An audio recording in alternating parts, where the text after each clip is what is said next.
Well, hey, Emergence Church, this is Pastor Kirk, and welcome to the morning devotional for Friday. And we are finishing up our devotionals in the book of James today. What an honor! Wow, it's really cool to get to get the culmination here of this incredible book that James has written to the early church. James is Jesus' brother, and has high regard, let's say, for his brother, and loves the church and wants to share wisdom, and has shared a ton of wisdom and throughout, and just points us to Jesus throughout this whole book. So it's been an awesome time. If you haven't had a chance to see all the devotionals, feel free to go back. We'll have them on our YouTube channel, Facebook, all that. But today we're ending with the final two verses, James 5:19 through 20. It says this: "My brothers," James is addressing the brethren, those who are a part of the way. He's saying, "My brothers, if anyone among you wanders from the truth, and someone brings him back, let him know that whoever brings back a sinner from his wandering will save his soul from death and will cover a multitude of sins."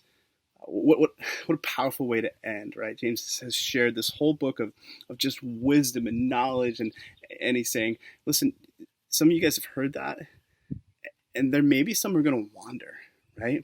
Maybe there's some of you who are going to wander. And so if you see that, right, go after them. Go see who's wandering, right? But how does that happen, right?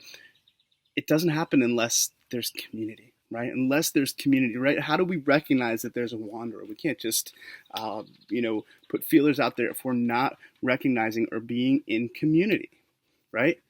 It's an important aspect of the church, right? We've seen that throughout this time of this COVID-19, of just still being in community, even though we're not able to gather, and connectivity. And I think that's something that's really important, is that we're in community. We know who's wandering. Right? We recognize, hey, I haven't seen this person, I haven't connected with this person. That takes an initiative on our part. That takes just a realization that we should be checking in. We should be seeing where people are, right? And I also think it's important to know, as community, how are we seen? I talked to a guy today, just a real cool God moment. But he shared that he was part of the church, grew up in the church, and the thing that he that kind of brought him away from the church was the community, and just the feel of the community, and just it didn't seem loving. And I think that as I'm walking with him and just trying to show him what it means to love one another, I think that's important to recognize. Do we know how we're seen as a community, right? How do we look? Are we known by our love for one another, or are we known as people who aren't loving, right? So the first thing is we need to be in community to know who's wandering. The second thing, when we're going to talk to someone, right, who's wandered, there needs to be connectivity, right? We need to have a connection, right? We need to build relational equity, right? Because how we're going to speak into something here, right? We're going to say, hey, you're walking away, and yet sometimes people don't want to hear, right? And so the reality is, the more that we are connected in community, the greater the opportunity that people are going to be receptive of what we have to say. And then I think as we go towards people, I think the hope is we also need to walk with compassion, right? As people who have been saved, right? As sinners who have been redeemed and rescued and restored, we need to have that compassion, right? Of recognizing our own sin and what we've been saved from as we go after. I love, it just reminds me of Jesus, talking about the Father and leaving the 99 and going after the one, right? We should have that heart to go after, and the compassion to go after. And then when we do go after, there is going to be a time to confront, right? A time to have a confrontation.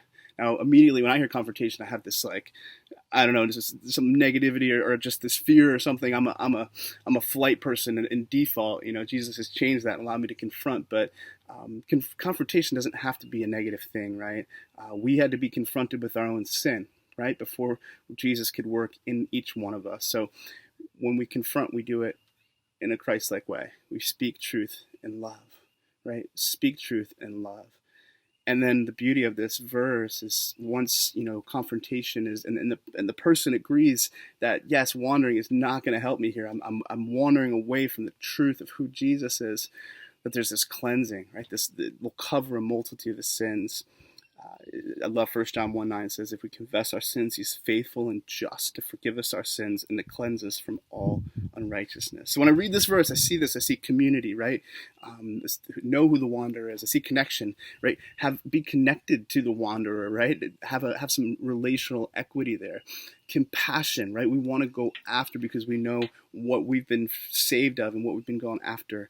And yes, there's going to be a confrontation, but it doesn't have to necessarily be a negative thing. And confront truth and love for what? So that we'll save the soul from death. We don't save, we're not the ones who save, but we point to the one who does. And so my hope is that as you read this verse, as we close out this time, that we be observant, that we be in community and recognize if someone's wandering, love them enough to show them the way back, show them the path back to Christ. Hope you guys have a great day.